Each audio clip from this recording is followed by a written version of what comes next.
Alright, so today we're going to be talking about, do I think plumbing is the way to go in 2026?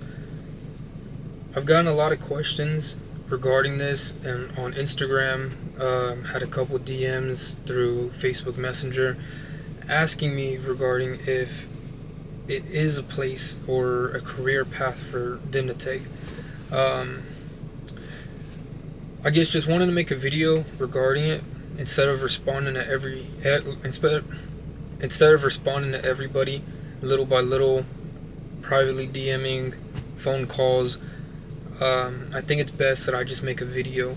I know that right now we're in May and we're almost halfway there, basically halfway there, throughout the year. I would say definitely it is worth it in 2026. I know right now the economy seems like it's shot. It doesn't seem like we're going upwards. Gas prices are high. The best part about working for a big company or even like a small mom and pop is that you don't have to pay for gas. They'll give you a gas card, give you a vehicle.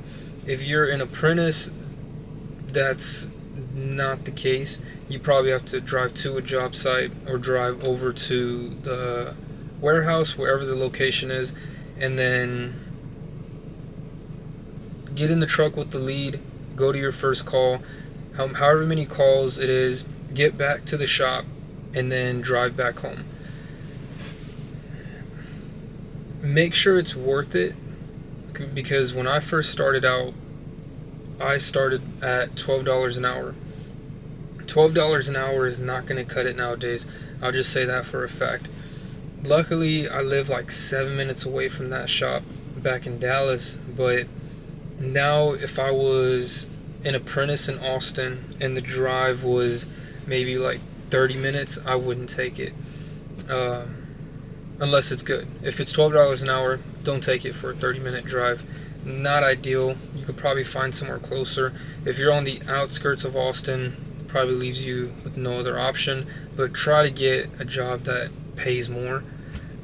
Ideally, what is a good job that pays well in 2026? I would say 16 or 18 being the minimum hourly wise, and then you just scale up from there.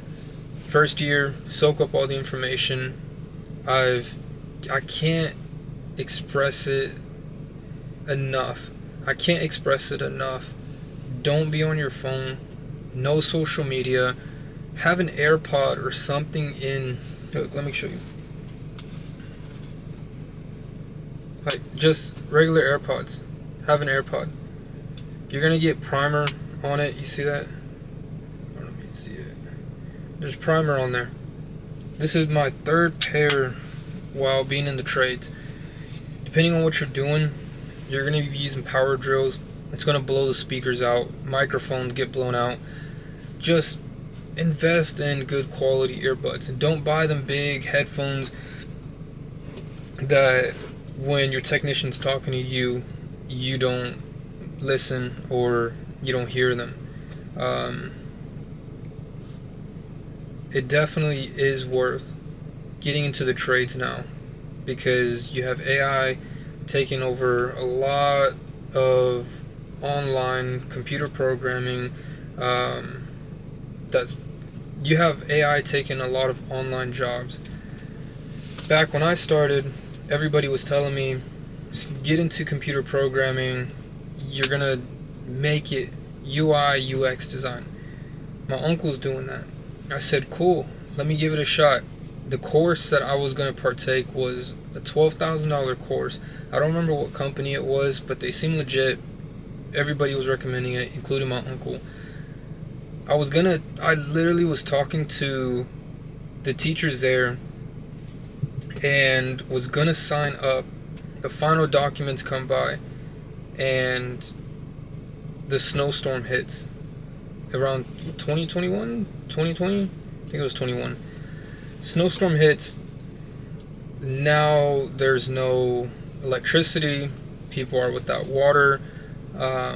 People are without heat.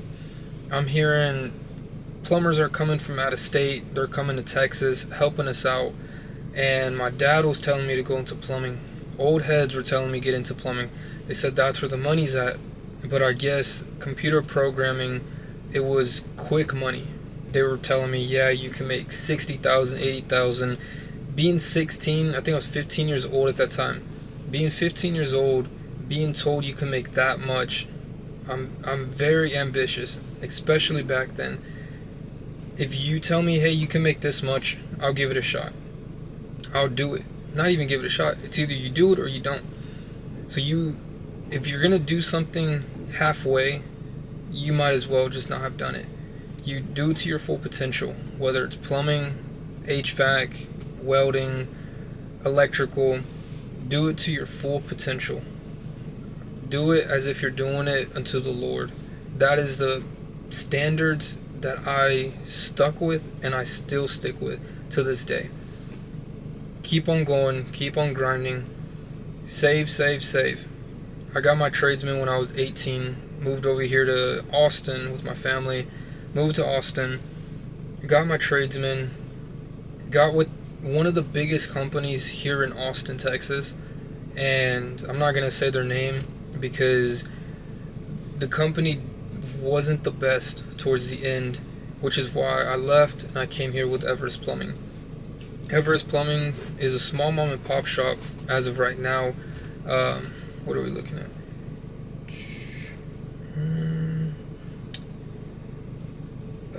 As of May 12th, mom and pop shop, 2026.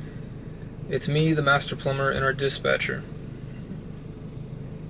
I'm making more than what I was at the big company, but I still get time off. I still get to spend time with my wife and my child. It's very important. Once you get your license, you kind of control and you dictate the route that you want to go. Whether you want to go into residential or commercial, industrial, you name it, you get your license, you do it. Or even as an apprentice, you can go to the union. You'll probably learn a lot. I've heard good and bad things about the union. A lot of good and not so much bad, but do it. Just don't hesitate it. Go head on. Go straight for it. I hold my journeyman right now. God willing, next year I'll have my master's. Everest Plumbing, wonderful company. Around that time, hopefully I can leave Everest Plumbing, start my own company, and start to scale that. And we'll see where it goes. Maybe I'll start hiring people coming straight out of high school. Teach them. It's teaching the younger generations.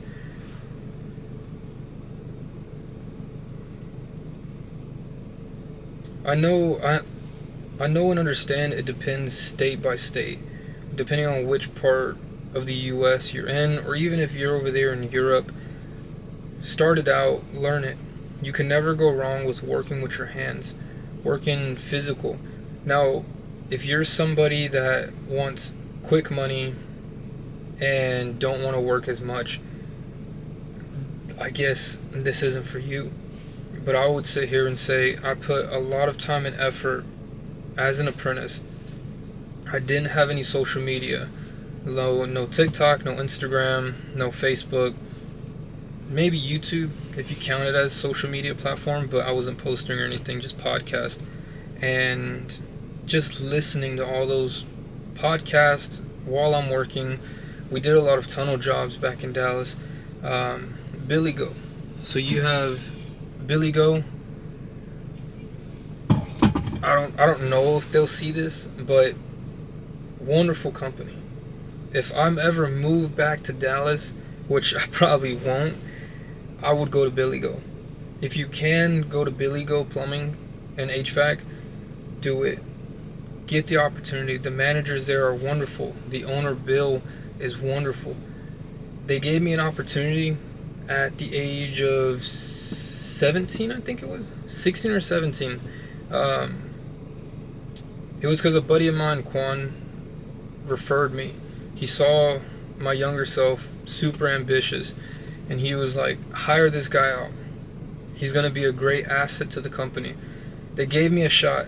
They paid Quan his referral bonus, and then months later down the road, they went to him and they paid him more, and they said, you brought such a valuable asset. I even got a plaque.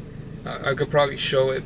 It's a plaque that says best helper of the year, and everybody there sat there and was like, yeah, he deserves that, he earned that.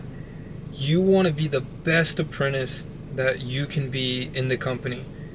Don't just be a slacker. Don't just be there for a paycheck. Even if you're at $12 an hour, do it as if you're making $20 an hour. Continue to strive, continue to grow, continue to learn. If there's anything that I missed in this video, leave down in the comments and I'll be able to answer it, or even make another video. I can't speak for any other trades except plumbing. But I guess we'll see where we go. There's Emilio. I'll catch y'all in the next one.